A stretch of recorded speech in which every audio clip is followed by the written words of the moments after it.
આ એ સમયની વાત છે જ્યારે ભગવાન રામ અયોધ્યાની ગાદી ઉપર વિરાજમાન હતા. ભગવાન રામના સમયમાં પ્રજા સુખી અને આબાદ હતી અને બધી જ જગ્યાએ રામ રાજ્ય પ્રવર્તી રહ્યું હતું. એ સમયે એકવાર માતા સીતાજીના મનમાં એવી ઈચ્છા થાય છે કે હું હનુમાનજીને મારા હાથેથી ભોજન બનાવી અને જમાડું. જો હું આવું કરું તો કેવું રહેશે? આવું વિચારતા વિચારતા માતા સીતા હનુમાનજીને કહે છે કે મારી ઈચ્છા છે કે તમને મારા હાથથી રસોઈ બનાવી અને જમાડું, તો તમે કાલે આવશો ને? માતા સીતાજીના આવા શબ્દો સાંભળી અને હનુમાનજી તો હર્ષના માર્યા ઉછળી પડ્યા અને બોલ્યા કે એવો કયો અભાગી હોય કે જે માતાના હાથના ભોજનની ના પાડે? હું તો કાલે જરૂરથી આવીશ. એ પછી બીજે દિવસે હનુમાનજી જમવા માટે આવ્યા એટલે સીતા માતાએ પોતાના આ વાલા પુત્ર માટે આસન પાથર્યું અને અનેક પ્રકારની વાનગીઓ બનાવી હતી. તે બધી જ વાનગીઓ જેમાં ભાતના શાક, મિષ્ટાન, ફરસાણ બધું જ હતું. એ બધું જ હનુમાનજી જમવા બેઠા અને સીતા માતાએ એમને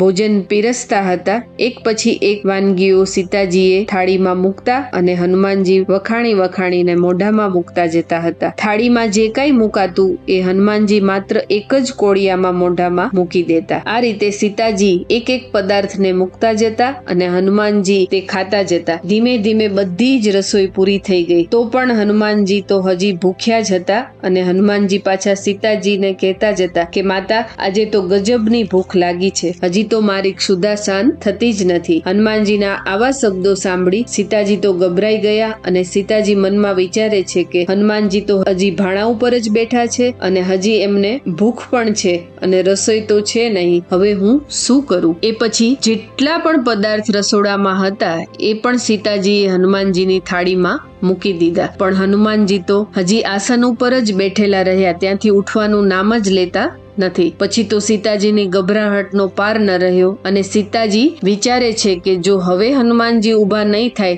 તો મારી શું આબરૂ રહેશે? સીતાજીની ચિંતા વધતી જાય છે. પણ સીતાજીના સારા નસીબે ત્યાં એ જ સમયે લક્ષ્મણજી રસોડામાં આવી જાય છે અને સીતાજી લક્ષ્મણજીને ઈશારામાં સમજાવી દે છે કે હવે તો હનુમાનજી ઉઠે તો સારું, કેમ કે કોઈ જ પદાર્થ છે નહીં કે હવે હું જેનાથી હનુમાનજીને ભોજન કરાવી શકું. એ પછી લક્ષ્મણજી સીતાજીને સાંત્વના આપતા કહે છે કે ચિંતા ન કરો, મેં હનુમાનજીને તૃપ્ત કરવાનો રસ્તો ગોતી લીધો છે. અને એ પછી લક્ષ્મણજીએ એક તુલસી પત્ર લીધું અને એના ઉપર એક શબ્દ લખ્યો, રામ. આ રામ નામ લખેલું તુલસી પત્ર લક્ષ્મણજી સીતાજીને આપી અને કહે છે કે આ તુલસી પત્રને હનુમાનજીની થાળીમાં મૂકી દો. એ પછી સીતાજીએ એ તુલસી પત્ર હનુમાનજીની થાળીમાં મૂક્યું અને હનુમાનજી તે તુલસી પત્રને આરોગી ગયા. જેવું એ તુલસીનું પાન હનુમાનજીના મોઢામાંથી પેટમાં ગયું કે તરત જ હનુમાનજીને તૃપ્તિનો ઓટકાર